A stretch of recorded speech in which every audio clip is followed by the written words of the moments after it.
Well, today marks 1 year since the discovery of a triple murder on a property in Caldwell. The man who the Canyon County Sheriff believes killed the woman is still missing as loved ones struggle to make sense of this event. New at 4, KBOI2's Lauren Clark talks to a family member who's still trying to come to grips with what happened. It's a sound that still echoes in Mark Medley's ear. I was standing next to my mom, and she let out a yell, or a scream or a cry, and just started crying hysterically. 1 year ago today, he and his mother heard news that would change his life.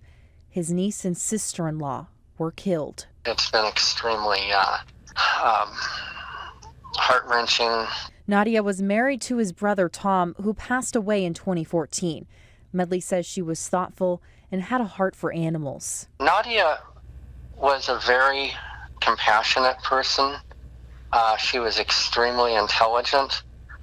She knew 5 different languages. He says his niece Peyton was kind and did very well in school. Medley said he never talked to or met Gerald Michael Bullinger, who Nadia was in a relationship with. Bullinger is not only accused of killing both Nadia and Peyton, but also Cheryl Baker, his wife at the time. Medley is convinced both Nadia and Peyton knew nothing of Bullinger's marital status.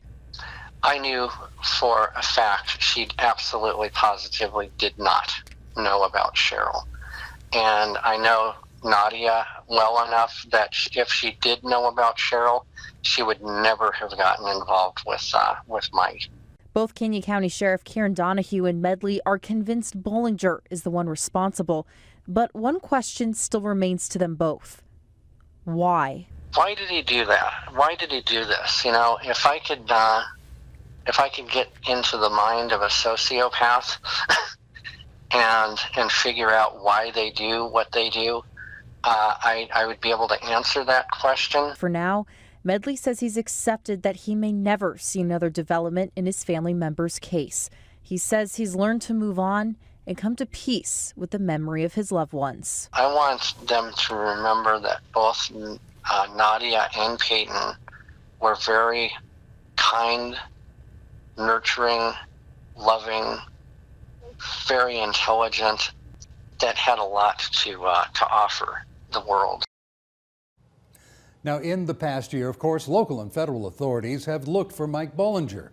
A few weeks after the homicides, Idaho State Police reported that he was possibly spotted in the Salt Lake City area. Last July, Bonneville County deputies received a report that he was in the Swan Valley area. And a few days after that, Bullinger's car was found in Wyoming in the Bridger-Teton National Forest. But a search of the forest failed to turn up Bullinger himself. And now, a year later, Canyon County Sheriff Kieran Donahue believes he won't be found, at least not alive. The sheriff says he's likely dead, either by accident or by his own hand. I think the case has been solved, okay? I think the case has been 100% solved.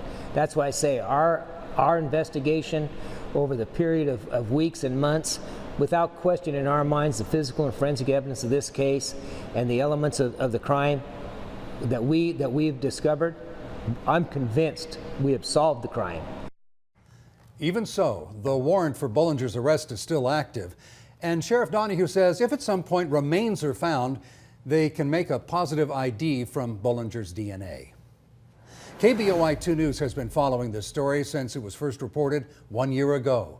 You can see more of our interview with Sheriff Kieran Donahue on our website, idahonews.com. You can also look at all of our coverage, as well as the latest information as it develops.